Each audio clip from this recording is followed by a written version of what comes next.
만복사 돋보기죠. 만복사 돋보기. 이 만복사 돋보기 같은 경우에는 만복사 돋보기, 그 다음에 뭐 용궁 부연록, 그 다음에 남연 부주지,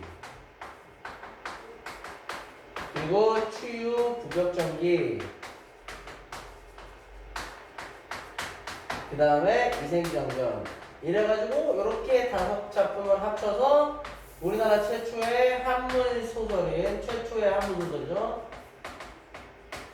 한문소설, 즉 김시습의 금오신화라고 얘기를 해요. 그래서 금오신화에 들어있는 작품 중에 한 작품인데, 제목으로만 보면 만복사에서 적포놀이하는 내용이에요. 그래서 만복사에서 부처님이랑 적포놀이한 그 이야기, 이런 것들을 기록하는 거다, 이렇게 얘기하는 거예요.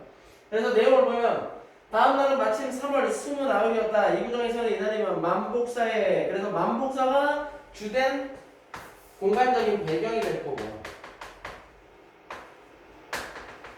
만복사에 등불을 켜달고 복을 비는 풍속이 있었다. 그날도 많은 남녀가 만복사에 모여들어 제각기 소원을 빌었다.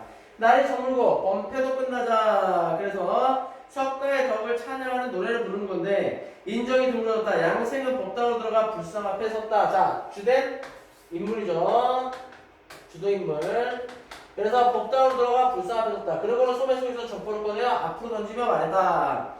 제가 오늘 부처님과 더불어 젖포놀이를 한판 하려고 합니다. 만약 제가 진다면 법연을 베풀어서 제사를 올리겠습니다. 하지만 부처님께서 지시면 아름다운 여인을 얻어 제 소원을 이루어 주셔야 합니다. 양생은 추가로 마치고 젖포를 던졌는데 결과는 양생의 승리였다. 이렇게 되어있죠. 그래서 결국엔 그를 통해서 소망을 성취할 수 있게 되는 거야. 그는 즉시 불상 앞에 꿇어 앉아 알았다. 일이 이미 정해졌으니 절대로 속이시면 안 됩니다. 양생은 말을 마시고 불상을 모셔놓은 자리 아래 숨어서 약속이 이루어지길 기다렸다. 잠시 후 어떤 아름다운 여인이 나타났는데 나이는 16쯤 되었을까. 양갈래로 따내린 머리와 수수한 옷차림이 얌전한 아가씨였다. 하늘의 선녀나 바다의 여시처럼 아름다운 그녀는 바라볼수록 단정한 모습이었다. 여인이 기름병을 들어 등잔에 기름을 부은 후 향을 뿌렸다. 그리고 부처 앞에 3번 절을 올린 후 꿇어앉아 슬픈 한숨을 내쉬며 말했다. 사람의 인생이 아무리 방명한들 어찌 이와 같을까. 그녀는 품속에서 축원문을 꺼내어 불쌍한 탁자 위에 받쳤다. 그 글의 내용은 다음과 같았다. 그래서 축원문의 내용이 아래에 있는 요 내용이 되는 거예요.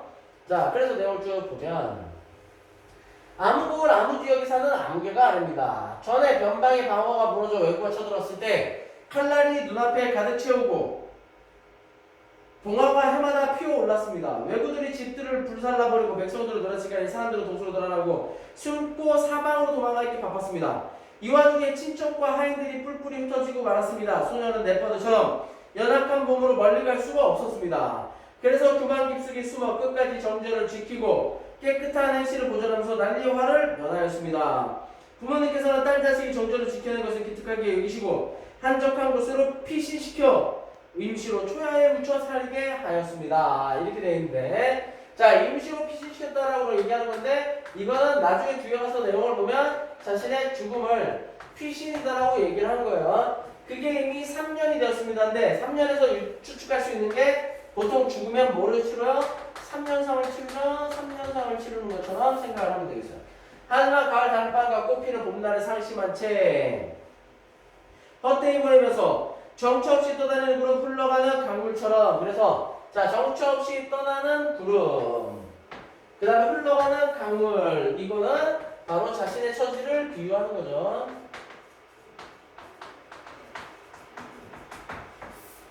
하루하루를 보낼 따름입니다. 인정없는 빈 골짜기에서 쓸쓸히 지내면서 방명한 한평생을 한탄하였습니다.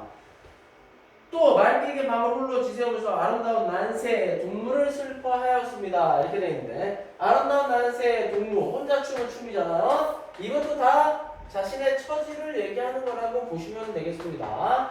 날이 가고 달이 갈수록 혼백이 상해가고 여름날 겨울밤에는 간담이 찢어지고 찬장하는 끓어지다 한다. 부처님께서는 부디 연민의 정을 드리워 주시옵소서. 일생의 운명은 이미 정해진 것이고 전생에 엇고도 피할 수 없겠지만 저에게 부여된 운명의 인연이 있다면 어서 빨리 만나 즐거움을 누릴 수 있도록 해 주옵소서 간절히 비옵나이다 라고 얘기해서 이 축원문의 내용도 쭉 보시면 뭐를 얘기하는 거야? 그래서 자신의 외로운 처지를 벗어날 수 있는 사랑을 새로운 사람을 사랑하는 사람을 만나게 해달라 만나기를 바라는 축원이죠. 축원문 그렇게 얘기를 하는 거예요.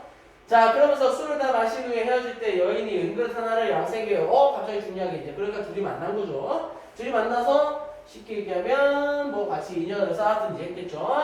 그러면서 양생에게 주면서 말했는데 내일 저희 부모님께서 저를 위하여 보련사에서 음식을 베푸실 것이옵니다. 만약 당신이 저를 버리지 않으실 거라면 보련사 가는 길에서 기다리고 있다가 저와 함께 절로 가서 제 부모님을 뵈는 것이 어떤지요? 양생이 대답하였습니다. 그러겠소.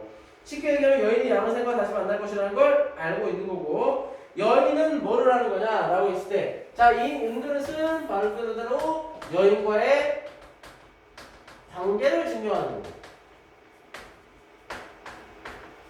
그 다음에 내일 부모님께서 음식을 베풀 것이다 앞날을 내다보는 거죠.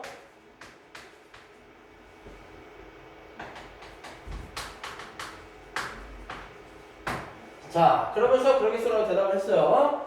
자 이어서 이튿날 양생은 여인의 말대로 은그릇을 들고 보련사로 가는 길가에서 기다리고 있었는데 과연 어떤 귀족 집안에서 딸 자식의 대상 큰 상을 치르다라고 얘기를 하면 뭐냐면 말 그대로 죽은 뒤에 2달 만에 지내는 두 돌 얘가 2년 만에 지내는 재산인데 이제 3년 상을 끝나간다 그 얘기하는 거예요. 수레와 말을 길게 들어세우고 보련사로 올라가는 것이었다.